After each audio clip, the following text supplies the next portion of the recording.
Friends, నేను ఇందాకే మన సుందర్కాండ మూవీ చూశాను. మన నారా రోహిత్ ఇంకా శ్రీదేవి గారు. శ్రీదేవి అంటే మన అది ఈశ్వర్ సినిమాలో ప్రభాస్తో యాక్ట్ చేశారు చూడు ఆమె.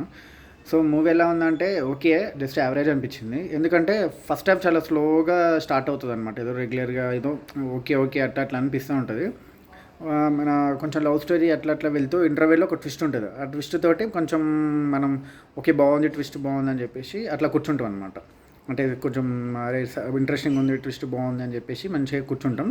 ఇంటర్వెల్ తర్వాత ఇక కామెడీ, మళ్ళీ కొంచెం లవ్ స్టోరీ, ఎమోషన్స్ అవన్నీ బాగా వర్కౌట్ అయ్యాయి. యాక్చువల్గా సత్య కామెడీ హైలైట్ ఉంది మూవీ మొత్తంలో. సత్య వల్ల కొంచెం బోర్ కొట్టకుండా చూడగలుగుతాం మనం. ఇంకోటి ఏంటంటే నారా రోహిత్ కూడా యాక్టింగ్ చాలా బాగా చేస్తాడు. ఇంకోటి ఏంటంటే మళ్ళీ మన జేక్స్ బజే మ్యూజిక్ కూడా బ్యాక్గ్రౌండ్ మ్యూజిక్ చాలా బాగా ఇచ్చాడు. కానీ సాంగ్సే అంత ఎక్కలేదు. ఆ సాంగ్స్ కూడా ఏదో స్పీడ్ బ్రేకర్ లాగా ఆడొకటి వచ్చి పోతుంది. మరీ ఏదో సిచ్యువేషన్ తగ్గట్టు ఏం రావట్లేదు. మళ్ళీ ఇంకోటి ఏంటంటే మన శ్రీదేవి గారు చాలా ఇయర్స్ అయిపోయింది. మళ్ళీ ఇప్పుడు ఈ మూవీలో చూసాం. తను అప్పుడు ఎలా ఉంది, ఇప్పుడు కూడా అట్లనే ఉంది. కాకపోతే ఫ్లాష్ బ్యాక్ అని ఒక స్కూల్లో లవ్ స్టోరీ ఉంటుంది. అందులో ఏంటంటే హీరోయిన్ చిన్నప్పటిలాగా చూపిస్తారు. కానీ హీరోయిన్ మాత్రం అలానే ఉంటుంది.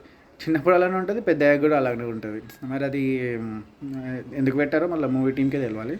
సో సినిమా అయితే ఓకే ఓకే అనిపించింది. మీరు కూడా ఒకసారి ట్రై చేయండి, బాగుంది. యాక్చువల్గా ఈ మూవీకి వెళ్తే షోస్ కూడా క్యాన్సిల్ అవుతున్నాయి ఆడియన్స్ లెక్క. మరి ఎందుకు క్యాన్సిల్ అవుతున్నాయో నాకైతే తెలియదు. లాస్ట్ దొరక షో దొరికింది, చూసేసాను. మీరు కూడా ట్రై చేయండి. ఒక మంచి ఫీల్ గుడ్ మూవీనే, కొంచెం కామెడీ కూడా ఉంది. సత్య కామెడీ హైలైట్ ఉంటుంది. మ్యూజిక్ బాగానే ఉంది. సాంగ్స్ ఏదో ఏదో అట్లా కట్ అని ఉన్నాయి. మన నారా రోహిత్ కూడా కంబ్యాక్ కోసం వెయిట్ చేస్తున్నాడు. మరి ఇది కంబ్యాక్ అవుతుందా లేదా అని మనకే తెలియాలి, లేకపోతే అతనికే తెలియదు. మీరైతే వెళ్ళి చూడండి. నేను నైటే కొత్త లోక్ అని మూవీ వెళ్ళి ఆ రివ్యూ కూడా పెట్టేశాను, చూడండి.